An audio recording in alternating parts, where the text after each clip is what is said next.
Paul Milgrom.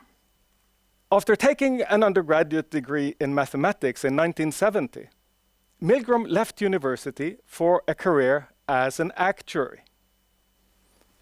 Fortunately for us all, he returned back to university after 5 years in the insurance industry, earning a master's degree in statistics and a doctorate in business. His doctoral dissertation, which he defended in 1979 at Stanford University, revolutionized the theory of auctions.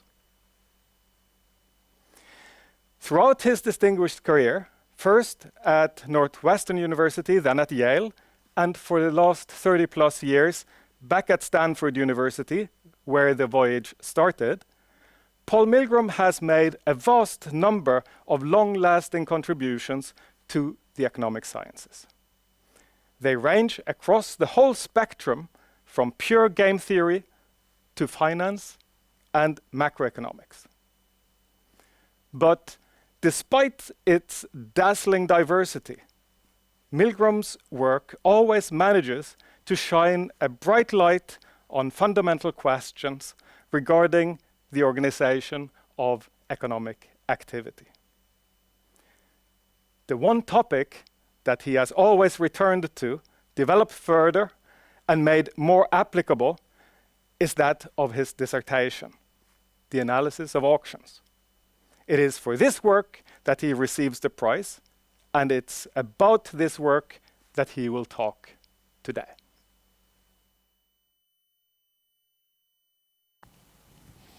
Hello, everyone. It's great to be here today. It's especially a pleasure to have been awarded this prize with Robert Wilson, my PhD dissertation advisor. How exciting is that? And Bob's already given his talk, and I'm going to talk to you today about further aspects of the work.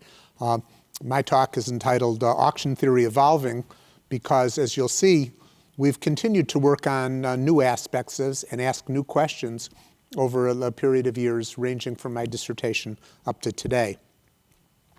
I have the subtitle Theory and Applications with an asterisk on theory because I'm a theorist. Most of the way that I learn about auctions or I study auctions is write models of them and prove mathematically that they have certain properties. Those are theorems. But in addition, I also sometimes have been engaged in experiments or sometimes in simulations where we simulate the results of different approaches to auctions to see how they might perform. And then finally, of course, there are the applications which have turned out to be quite enormous and involve very large sums of money. So by the way, this picture that you see at the top here is a picture provided by the Nobel Foundation. It shows an auctioneer's hammer with math coming out of the hammer as two men lift the lid and show what's inside. So let's try to lift the lid a little bit today and see what's inside some of the auction models that we've developed. But before I begin that, I also want to thank the people who very early on in my career were major influences on my whole approach to studying these problems. Bob Wilson is the picture in the middle. David Krebs was also on my dissertation committee, and J. Michael Harrison, shown here. They were the key members of my dissertation committee at Stanford University. And then when I went to Northwestern to begin my career, the amazing young faculty that was there, Roger Meyerson, Bengt Holmstrom, and John Roberts were all there. John became my most frequent co-author. And Roger and Bengt, with whom I also worked, are themselves Nobel laureates. And these guys were quite an inspiration, and it's a real pleasure to be able to acknowledge them as I began this work. Now, the first thing that I did early in my career studying auctions was to try to integrate the insights that William Vickrey, another Nobel laureate, and Bob Wilson had in their approaches to studying auctions. Vickrey, who wrote the earliest auction models imagined that bidders who attended an auction had some idea of what the thing was worth to them they were bidding for. They would have, for example, a maximum price of $100, and they would say, it's worth $100 to me. If it's a sealed bid auction, how much should I bid? If it's an English auction, what should my strategy be? And that was the approach that Vickrey took. And he also introduced using game theoretic methods and applying Nash equilibrium to study those questions. Wilson had a different model. Wilson was motivated, among other things, by the bidding for mineral rights, for example, bidding for oil that might be under the ground or under the ocean, and where those rights are being sold by the government. And the value of oil rights depends on how much oil is down there. It's roughly the same to all the bidders. It's not that bidders have different values, but they have different information about the values. And that different information leads to a problem that's called the winner's curse. The winner's curse is the problem that when I bid for something and I win, I'm more likely to win if I've overestimated the value than if I've underestimated it. So the bidders are not winning a random selection of based on their estimates. They tend to win more often when they've bid too high because they've overestimated value. And there was great concern about how did auction design make that problem worse? How did different auctions affect the amount of revenue that might come from the whole process? And would the seller benefit by revealing information and protecting bidders somewhat from the winner's curse if the seller had any information to share? So Bob Weber shown here, and I developed a model in which both private and common value elements could be at work at the same time. So something might be worth more to me.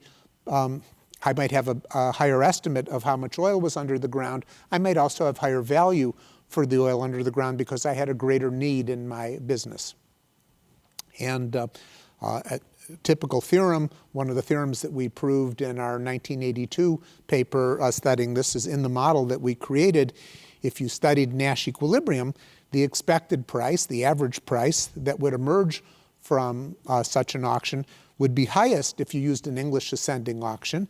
It would be next if you used a Vickrey second price auction, and it would be lowest if you used a standard sealed tender, what economists often call a first price auction.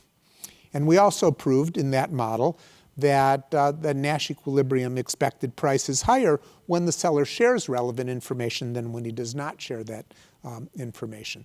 So we began to learn about the questions we were asking at the time. Do the auction rules matter, and how do they affect the efficiency of the auction? How do they affect the revenue that comes from the auction? Now, that was the first thing I had done, but as we began to get deeper into the subject, Nancy Stokey and I began talking. Nancy is a distinguished fellow of the American Economic Association, and she and I began talking about, well, what about trade like occurs in financial markets? What if there's common values, but there's concern on both sides? There's a buyer, there's a seller. The buyer's concerned he might pay too much. The seller is afraid that he's only going to buy when he's overestimated the value. The seller might be concerned that she's selling too cheap. He's only going to succeed in selling if she's underestimated the value. What would happen in a common value setting where both sides were worried about the winner's curse? And how would that depend on the rules that were used? Might different rules lead to different outcomes? And again, this what we decided to study was the simplest possible case, where the only difference between the buyer and the seller was the information they had about what was being transacted, and they didn't have any fundamental reason to have different values. And we proved what became a pretty well-known result called the No Trade Theorem in 1982.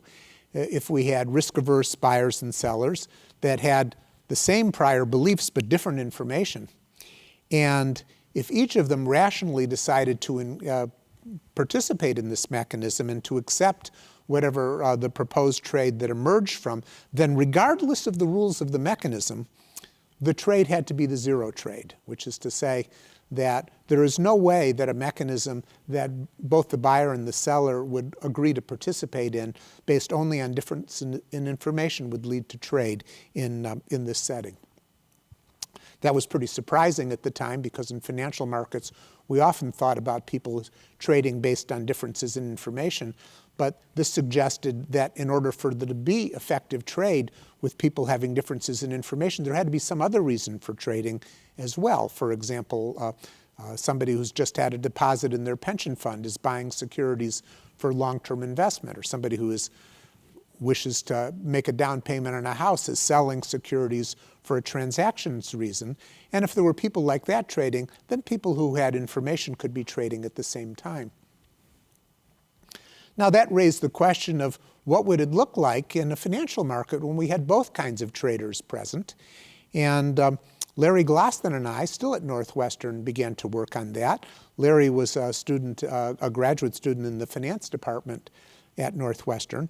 And we were talking about intermediated trade, the kind that we often see on securities markets, where there is somebody who makes a market, what we called a specialist, who would buy shares from whoever was, or securities from whoever was approaching to sell them, and would sell from people who were approaching to buy as people arrived over time to engage in transactions.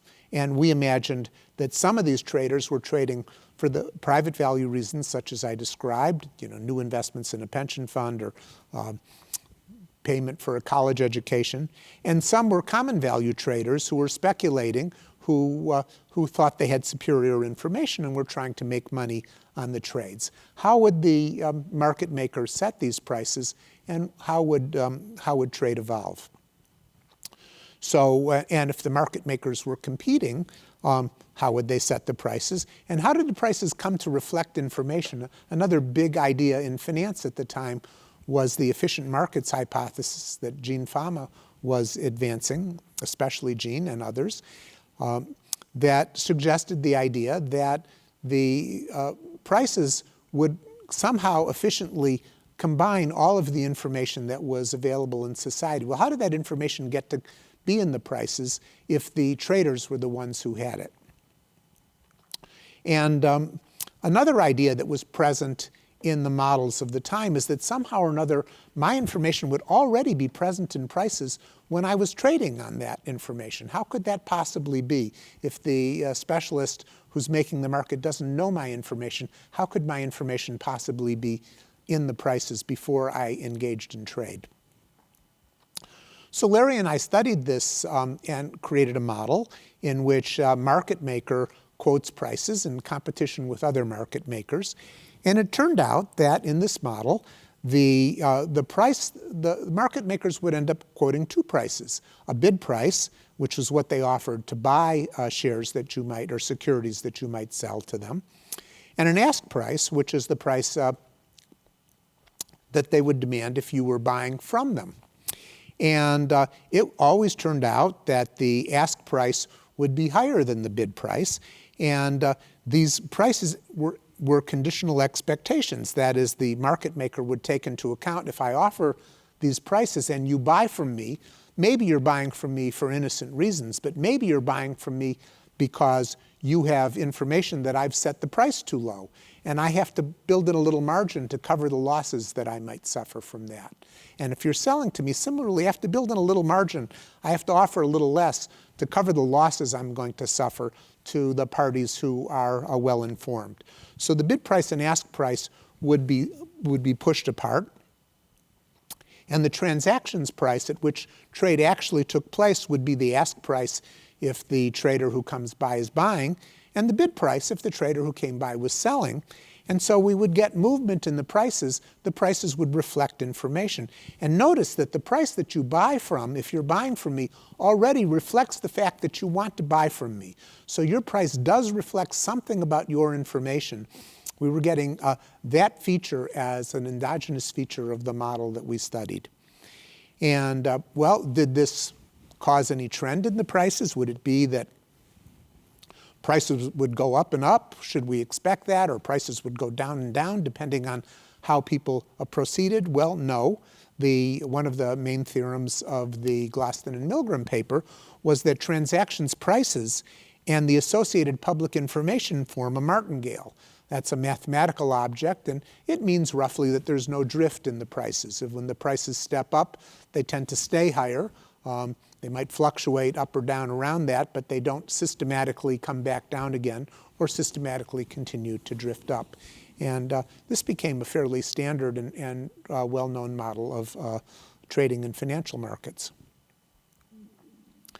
Now, together with two more of my students, Marissa Beck and Nick Arnosti, I also studied what would happen in auctions and internet advertising. In the early days of the internet, many of the ads that appeared on websites were the same kind of things you saw in a newspaper. The local auto dealer has a sale this weekend and wants you to come in.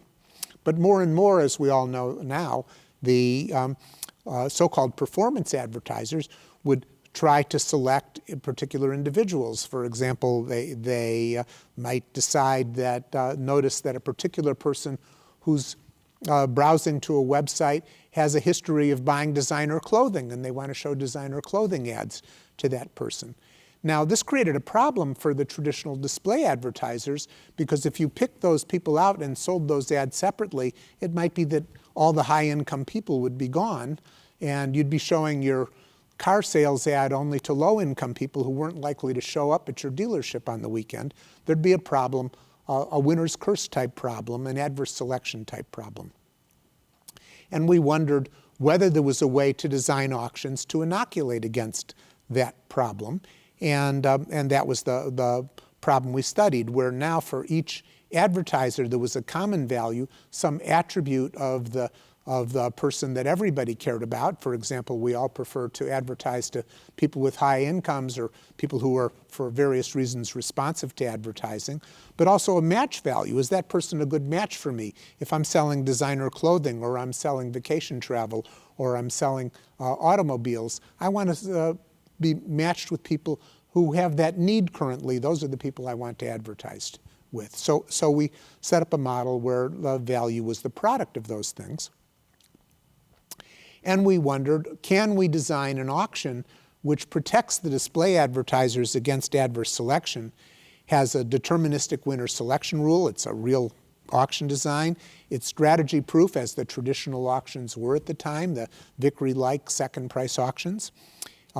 It is efficient in terms of its allocation among performance advertisers, but it had two new properties.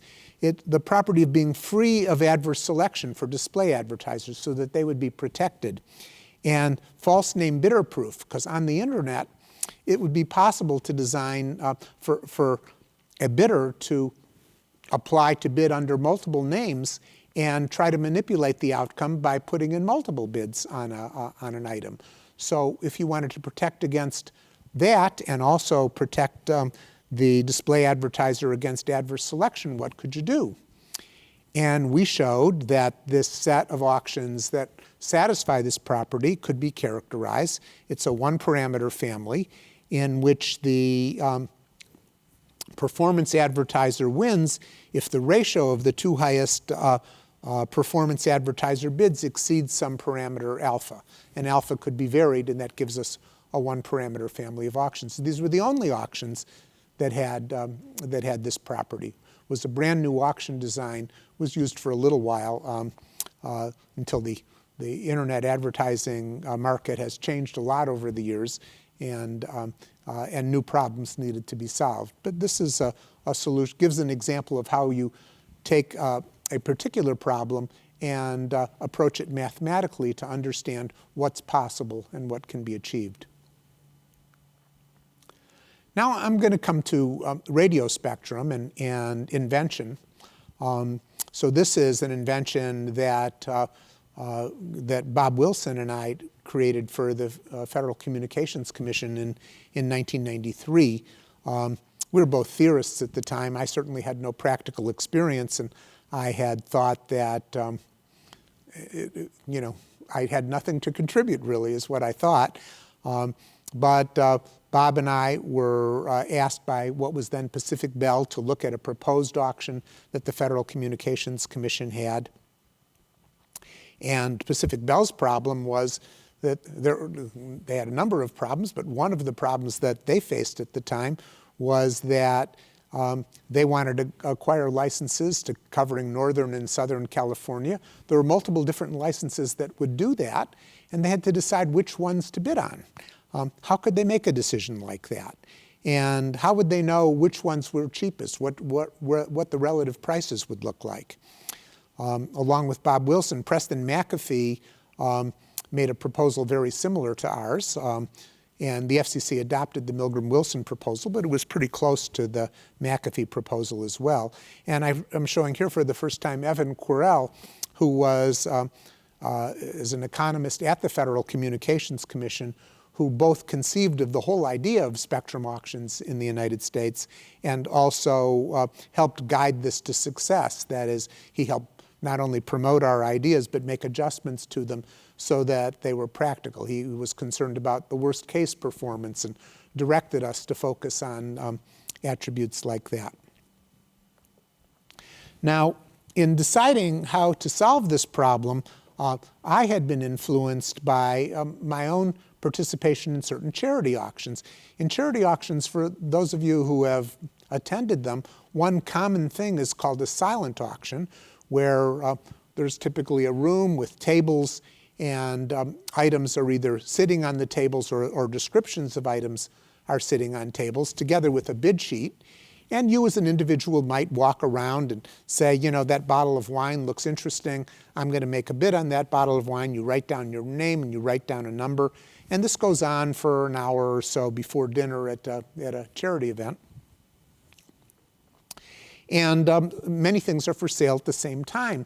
That appealed to us as a model because with many things for sale at the same time, Pacific Bell would be able to decide which of these licenses it could afford, which was the best bargain, and bid accordingly. But there was a problem in the charity auctions, and the problem was something called bid sniping. For those of you who have ever attended one of these auctions, you will know that one thing that some bidders do who are trying to get real bargains for themselves is they'll say, yeah, I want that bottle of wine, but I'm not going to bid on it yet. This auction ends at 7 o'clock. I'm going to come back over here at 6:59 p.m. Before the price has been bid up, and then I'm very slowly going to write down my name and a price, and I'm going to win that item, and I'm going to win it without having to face competition from other bidders. So, and there's a lot of that goes on in these kinds of charity auctions. So that was bid sniping. We wondered whether we could adapt the rules of the charity auction, or I wondered whether we could adapt these rules to eliminate bid sniping. And so we created the simultaneous multiple round auction with what the FCC called the Milgrom-Wilson activity rule. And the idea was we introduced a new rule that kept track of the bidding that was going on in the auction. And it meant that you would be unable to make bids late in the auction if you weren't also bidding early in the auction. You couldn't just engage in bid sniping. And in addition, the auction wouldn't end when, if a new bid was made in the last round. Whenever a new bid was made, there would always be an opportunity for somebody to come back and say, oh yeah, you bid 100, I want to bid 101. There would always be an opportunity to reply. So these were the two changes we made relative to what is in the charity auction.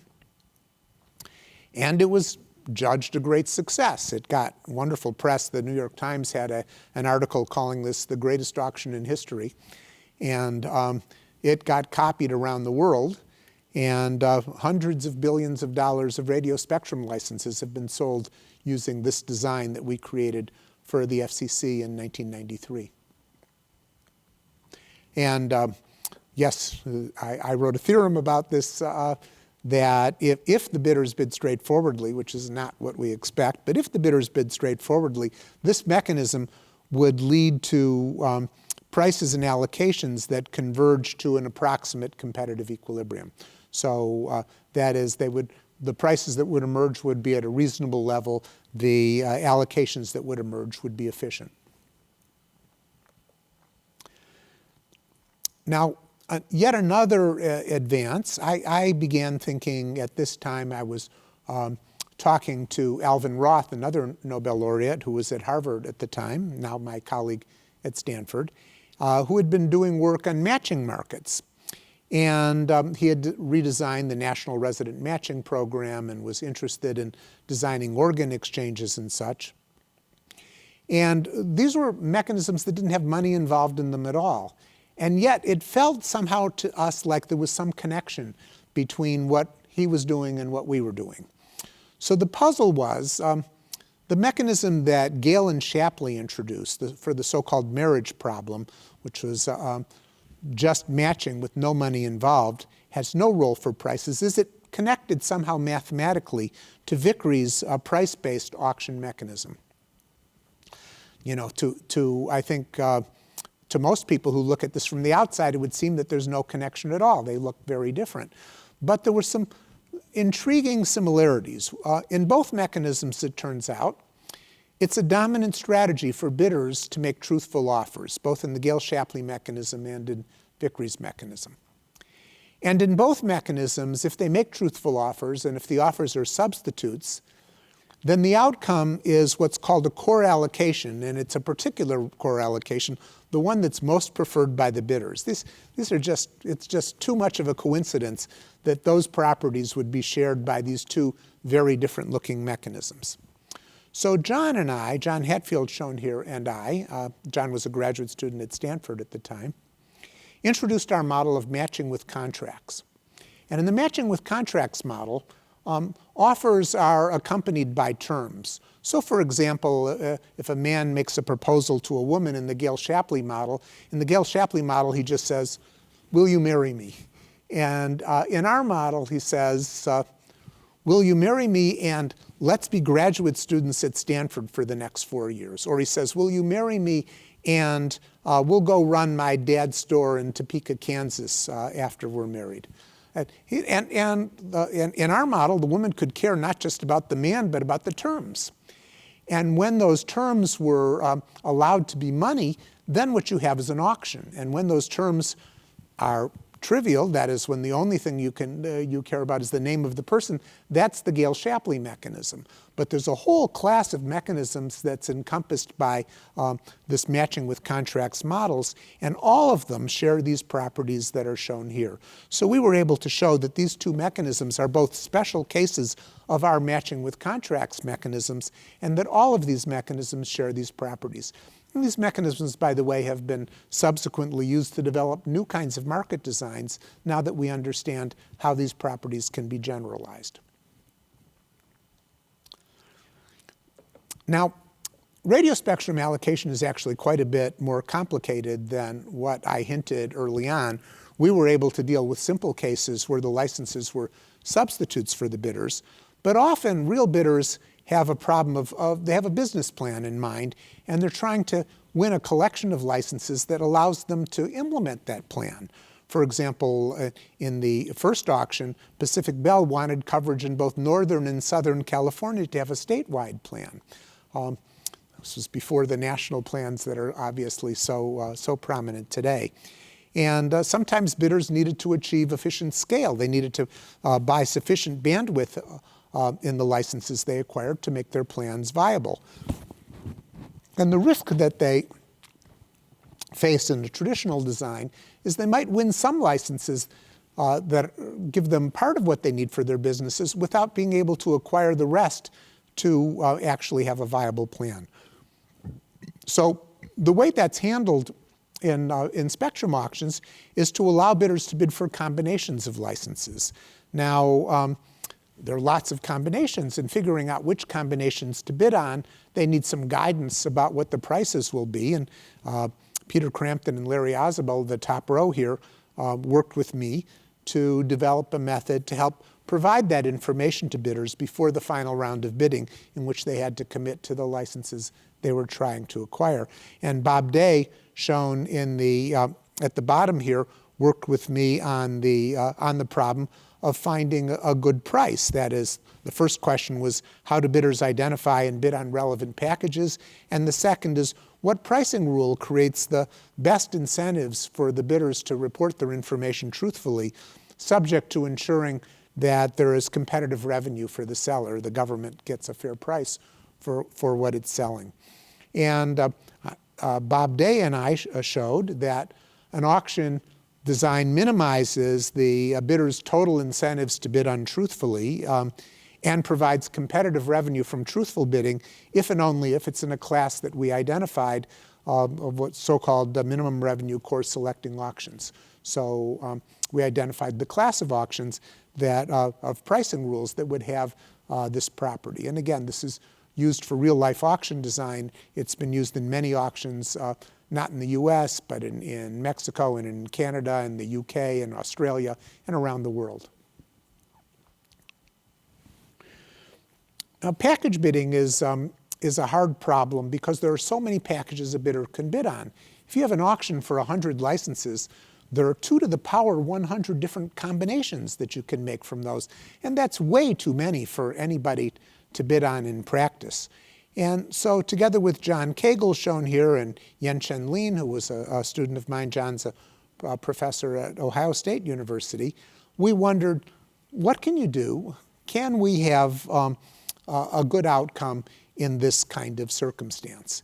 And we showed that if bidders bid to up to their limits on relevant packages, then you can get good outcomes. You can get efficient allocations or core allocations that emerge from this bidding. And we also showed that you could use simulations with auto bidders to predict how bidders would bid to see whether relevant packages could emerge from different auction designs.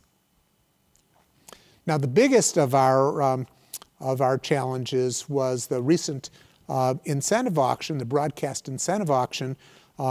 The concept for this was Evan Querell and John Williams created this. And the idea was that to buy TV broadcasters' rights from some TV broadcasters, to repack the others into a smaller set of channels, and then to sell to create television to create mobile broadband licenses out of what remains and sell those to mobile broadband companies. And this is a particularly hard problem because deciding whether you can assign TV broadcast channels to broadcasters without creating interference is what's called an NP-hard problem. It's a problem that's hard even for computers. And I led a team from my company, Auctionomics, with Ilya Segal, my colleague at Stanford Economics Department, and Kevin Leighton Brown, computer scientist at the University of British Columbia. We created new algorithms, especially Kevin created new algorithms to do a better job of approximating the solution to this problem. And Ilya and I created a class of new auction designs that became it was a class of new auction designs that actually accommodated computational limits on computers while still providing the kinds of good properties, strategy proofness, budget compliance, privacy preservation that were desired from auction designs generally. Now, I have a lot more going on. I've got a bunch of co-authors on working papers currently in progress. On the first column here, you see Mohammed Akbarpour, Shengbu Li, Scott Commoners, with whom I'm working on investment incentives in auction problems, Martin Bickler and Gregor Schwartz, Josh Molnar, Neil Newman, Mitch Watt, with whom I'm working on a series of other problems that are all related to auction design or to the underlying game theory that helps us analyze the auction design. And besides these guys, I'm really proud of the newest group of students that are coming along that I know are going to have a major impact. And you may see a gender difference in this group too. A lot more women involved now in this. You see Agat and Pearl and Evan in the top row, and you see Ziyang and Lucas and Kevin in the bottom row. These are all tremendous students who are going to have a big impact on the future of auction and market design. I'm very pleased to welcome them to the group, and I hope you will join me in doing that.